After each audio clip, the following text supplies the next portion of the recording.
The room went quiet the moment she walked in, not the polite kind of quiet, the kind that happens when people aren't sure whether to stare or look away, and they choose staring. Lorraine Asante was 51 years old, wearing a coat she'd bought at a Value Village on Barrington Street 12 years ago, and she was standing at the entrance of the Halifax Conservatory's annual fundraising gala holding a casserole dish covered in tin foil. She had the wrong night. That was what the young man at the door told her, not unkindly, while looking somewhere past her shoulder. The volunteer dinner was last Thursday. This was the donor reception. Lorraine said she knew. She said she'd been invited. The young man looked at his clipboard, the way people look at things when they want to buy time to think of something polite to say. He didn't find it. She reached into her coat pocket and handed him a cream-colored envelope. He opened it, read it twice, and stepped aside without another word. The gala was held in the conservatory's main recital hall, a room that smelled like old wood and lemon polish, and the particular kind of ambition that gets passed down through tuition fees. Crystal on the tables, string quartet in the corner, 300 people in formal wear talking about legacy endowments and the importance of arts funding in Canadian schools. Lorraine set her casserole on a side table near the coat check, removed her wool coat, folded it carefully over her arm, and stood in her Sunday dress looking at the room. She had been a custodian at the conservatory for 19 years. Most people in that room had never registered her face. I want you to think about someone in your life. Someone who moves through rooms like they're apologizing for existing. Someone who holds the door for people who don't say thank you. Someone who you know, in your bones, has a life behind their eyes that would stop you cold if you ever slowed down long enough to ask.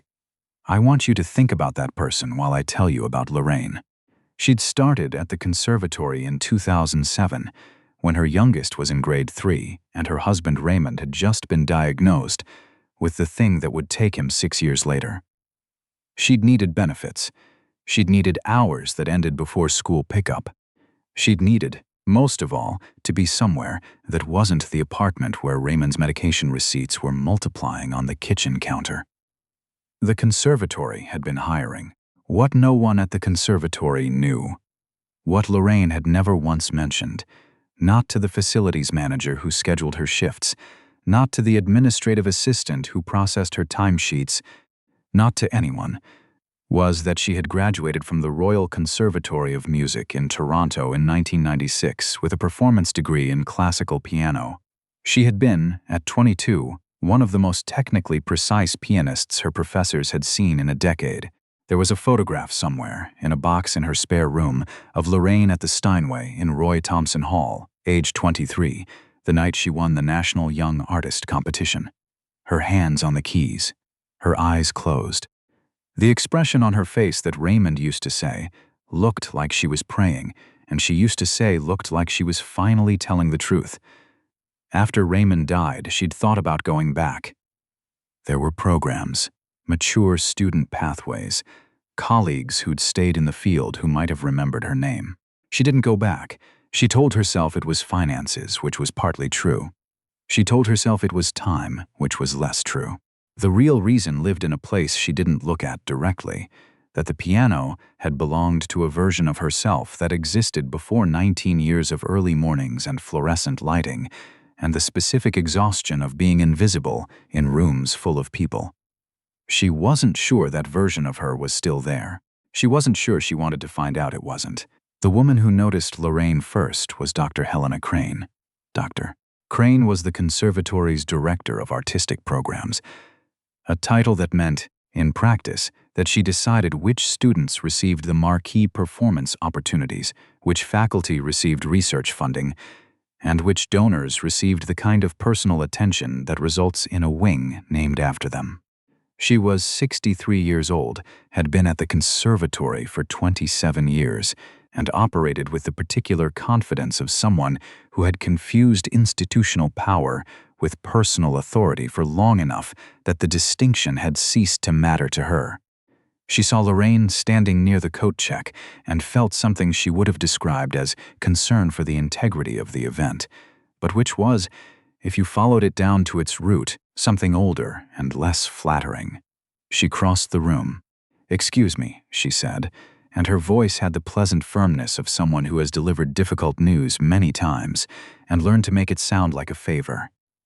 "I think there may have been some confusion about this evening." Lorraine looked at her. "No confusion," she said. "I received an invitation from the board." Dr. Crane's expression didn't change. "Her on staff here? 19 years. Maintenance." It wasn't a question. It was a category. "Custodial services," Lorraine said. "Yes, doctor." Crane nodded slowly, the way people nod when they're deciding what to say next, and none of the options feel quite right.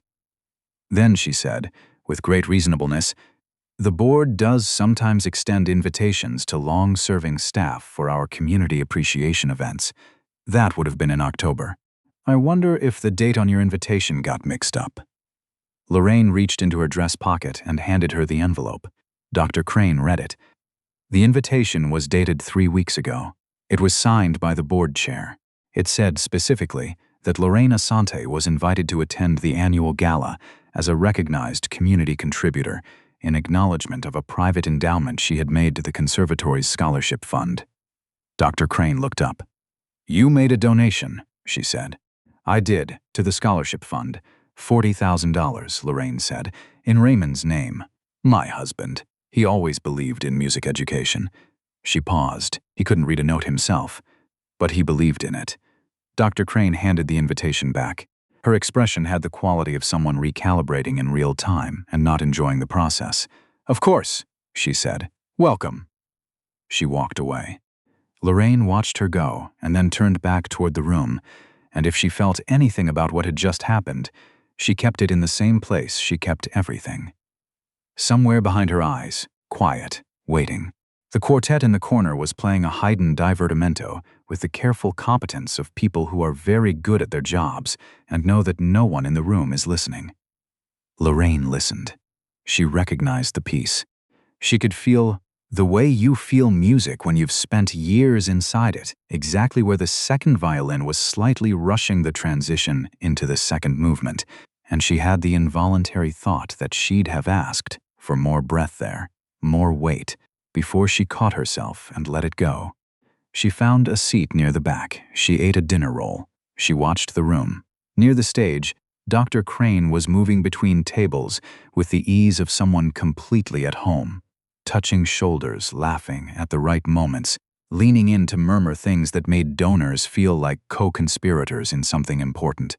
She had a gift for making people feel chosen. Lorraine had watched her do it for 19 years from hallways and supply closets, and the particular angle you get when you're mopping a floor that nobody is looking at. It was a real gift. She didn't deny that. It wasn't the only thing Dr. Crane had. The speeches started at 8:30. The board chair spoke about the conservatory's mission. A donor spoke about his late mother, who had played flute. A scholarship recipient, a 19-year-old cellist from Cape Breton named Tobias, spoke haltingly about what it had meant to receive funding when his family couldn't have managed it otherwise. His voice broke once, in the middle of a sentence, and he stopped and pressed his lips together, and the room was very still. Lorraine thought about Raymond, about the night she'd told him she was thinking of auditioning for the symphony in Vancouver, and he'd looked at her with that look he had, the one that meant he was taking something seriously, and he'd said, "Then go. I'll figure out dinner." As if it were that simple. As if people just went and figured things out. She had not gone to Vancouver. She'd stayed. Raymond had gotten sick 2 years later, and she'd never once regretted staying, not for a single day. But she thought sometimes about what it meant that her most vivid memory of that conversation was his face, and not her answer. After Tobias sat down, Dr. Crane took the microphone. She spoke well. She spoke about legacy and community, and the way music crosses generations. She mentioned the new scholarship endowments with warmth and specificity. She mentioned Raymond Asante's name and the $40,000 with the grace of someone acknowledging something she hadn't been prepared for, but had decided to absorb into the narrative. Then she said something that changed the texture of the evening. She said the conservatory was honored to have, this year, a very special guest performer, someone who had agreed to offer a short piece to close the evening, to remind everyone in the room why they were here. She said the performer was Dr. Sylvie Beaumont-Goss, the conservatory's artist-in-residence, who would be playing a short original composition called St. Lawrence March. Lorraine set down her water glass. Dr. Sylvie Beaumont-Goss came to the stage to warm applause. She was 45, impeccably dressed, and sat at the Steinway with the settled authority of someone who has performed for large rooms many times and no longer needs to adjust to them. She began to play. The room went the way rooms go when music is actually happening in them, rather than being present in the background. People turned. Conversation stopped. Someone near Lorraine exhaled slowly, like something releasing. Lorraine sat very still. The piece was in D minor. It opened with a repeated left-hand figure, patient, almost hypnotic, over which the right hand built a melody that felt like weather, like the particular quality of light on the St. Lawrence in early spring when the ice is going out. And everything looks like it might be starting over. It was beautiful. It was also, note for note, the second movement of a piece that Lorraine had written in 1998. She had called it River Going Out. She had never recorded it. She had never performed it publicly. She had played it once for Raymond in the apartment on Roby Street, on a borrowed upright, the week before their wedding. He had sat on the couch with his arms crossed and his eyes wet and hadn't said anything for a long time afterward. She had the manuscript in the box, in her spare room, in her handwriting, dated. With Raymond's name in the corner, the way she used to put a name in the corner of things she wrote for specific people. The piece went on for 4 minutes. When it ended, the room applauded. Lorraine's hands were in her lap. She wasn't entirely sure how she got to Dr. Crane. She remembered standing. She remembered the walk across the room, feeling longer than it should have. She remembered Dr. Crane turning from a conversation and registering her approach with an expression that was already composing itself into polite attentiveness before it understood what was coming. "That piece," Lorraine said. "Beautiful, isn't it? It wasn't a question. Sylvie has such a gift for. I wrote it." The expression didn't shift all at once. It shifted the way ice shifts before it breaks. A small, telling movement quickly suppressed. "I'm sorry?"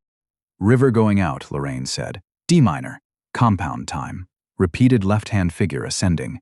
I wrote it in 1998. I have the manuscript, in my handwriting, with a date. Dr. Crane looked at her for a moment that stretched. "I think," she said carefully, "that you may be misremembering. Musical ideas are often similar. Parallel composition is well documented. 2 composers working independently." "Dr. Crane," Lorraine said, and her voice was quiet, the way it was always quiet, the way 19 years of carrying quietness in rooms that weren't yours teaches you to be quiet. "I am not misremembering." She wasn't angry. That was the thing. She wasn't shaking. She wasn't raising her voice. She had lived long enough and lost enough and carried enough in places that didn't show to be past the kind of rage that needs to make itself visible. She was just telling the truth. Plainly, the way she had always told the truth, in hallways and supply closets and rooms where no one was looking. "I graduated from the Royal Conservatory in 1996, she said. "My professors were Bernard Holt and Miriam Sabo. I won the National Young Artist Competition in 1997. I have the program. I have the photograph. I stopped performing after my husband got sick, but I did not stop existing, and I did not stop having written what I wrote." The room wasn't listening. The room was doing what rooms do after the music ends, refilling wine glasses, resuming conversations, slowly forgetting. Dr. Crane's face had gone through several things in the course of 30 seconds and had arrived at something that was not quite composure and not quite panic. "This is not the appropriate venue." "Then tell me the appropriate venue," Lorraine said, "and I will go there, with the manuscript, and the photograph, and the contact information for Bernard Holt, who is retired in Victoria and has a very good memory." Silence. Lorraine waited. She was very good at waiting. What happened next happened quickly, which is the way institutional reckoning tends to happen once the weight of it reaches a certain point. Dr. Crane did not, in the end, call Lorraine's bluff. She couldn't, because 3 people in that room knew the piece. 3 people who had been at a faculty reading session in 2003 when a manuscript had passed through departmental archives during a records transfer from the old building, and they had heard Dr. Crane play through it at the piano in the faculty lounge, and they had said, "What is that?" And she had said, "Something I've been working on." None of them had thought to question it. One of them was standing 6 feet away when Lorraine said what she said, and that person's face did a thing that faces do when something they half knew for a long time suddenly becomes impossible to unknow. The board chair was called. The artist in residence was quietly told the situation. The manuscript. Lorraine's manuscript, which she had gone and retrieved from her car because she had brought it, because some part of her had known or hoped or feared, was examined by 3 people in a side room while the gala continued around them. There was a signature, a date, Raymond's name in the corner, in a hand that matched nothing in the conservatory's records. There was also, in the conservatory's own digital archive, a scan of a manuscript submitted to the national competition in 1997 under the name L. Asante. The archivist found it in 11 minutes. It was the same piece. I'm not going to tell you that Dr. Helena Crane stood up in front of that room and confessed everything. Life doesn't work that neatly, and you know that as well as I do. What I'll tell you is what actually happened. The board chair spoke to her privately. The conversation took 40 minutes. What was said in that room stayed in that room. But what came out of it was a leave of absence effective immediately, pending a formal review of the conservatory's archival practices and attribution records. The artist in residence, Sylvie Beaumont-Goss, had been given the piece by Dr. Crane with the representation that it was an original work in the public domain. She had not known. When she was told, she withdrew the piece from her upcoming recording. She wrote to Lorraine personally. The letter was 2 pages. It ended with, "I am so sorry for what was taken from you, and more sorry that I was the instrument of it without knowing." Lorraine read the letter twice, in her car, in the parking lot of the conservatory, before driving home. What Dr. Crane had done with the manuscript, how she'd come to have it, what she'd intended, came out in the weeks that followed, slowly, the way these things come out. The records transfer in 2003, the unattributed manuscript in the archive, the assumption, or perhaps not an assumption, perhaps something more deliberate, that a piece by a former student who had left the field would not resurface, that Lorraine had become custodial staff, moving through the conservatory's halls for 19 years, had perhaps made that assumption feel safe. It wasn't safe. The scholarship, in the end, was expanded. The board voted to name it the Raymond Asante Memorial Fund. They asked Lorraine if that was all right. She said it was more than all right. She said Raymond would have laughed until he cried. She was offered a formal position in the conservatory's community education program, part-time, working with adult learners returning to music after long absences. She thought about it for 2 weeks. She said yes. The first day, she sat down at the teaching studio piano, a good Yamaha upright, well-maintained. She'd cleaned the keys on that piano for a decade. She put her hands on the keys and sat for a moment without playing. The thing she'd been afraid wasn't there anymore turned out to be exactly where she'd left it. She played the first movement of a Scarlatti sonata she'd learned at 20, and her hands remembered every word of it. At the conservatory's next annual gala, 8 months later, the program listed a short performance piece by a community educator named Lorraine Asante. She played River Going Out in its entirety. The room did not know what it was hearing, most of it. They heard a piece in D minor, patient and accumulating, that felt like weather, like light on water in early spring, like something that had been through difficulty and arrived somewhere honest. She played it the way she had played it for Raymond the week before their wedding on a borrowed upright on Roby Street. With her eyes closed, with her whole self present, with the particular expression, not prayer, not performance, of someone finally telling the truth. When she finished, the room was quiet for a moment before it applauded. In that moment of quiet, there was something that is hard to name, but that everyone who has ever sat in a room and heard a piece of music that meant something real will recognize. It is the feeling of a thing that was lost finding its way back. It doesn't happen often. But when it does, you know it, you carry it with you. A long time after, on the drive home on the 102, with the radio off and Halifax falling away behind her, Lorraine thought about the box in her spare room, the manuscripts, the photograph, Raymond's name in the corners of things. She thought about what it means to hold something for 20 years in a place no one can see, and then, one day, carry it into a room and set it down. She thought the word for that might be faith, or it might just be stubbornness. She suspected, knowing herself, that it was probably both. The things you carry in silence are still yours. That's what I want to leave you with today. Not the injustice, though the injustice was real. Not the reckoning, though the reckoning came. What I want you to hold is the image of a woman who moved through rooms for 19 years without announcing herself, who carried her whole history in a box in a spare room, who made a donation in her late husband's name and showed up to a gala in a Value Village coat, and who, when the moment came, didn't need to raise her voice.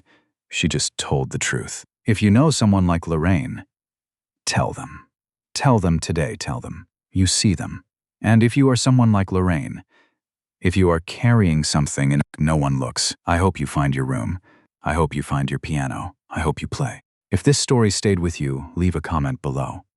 Tell me about someone you know who deserved more than they were given. Share this with someone who needs to hear it today. And if you're new here at Harmon Tales, hit subscribe. We're just getting started.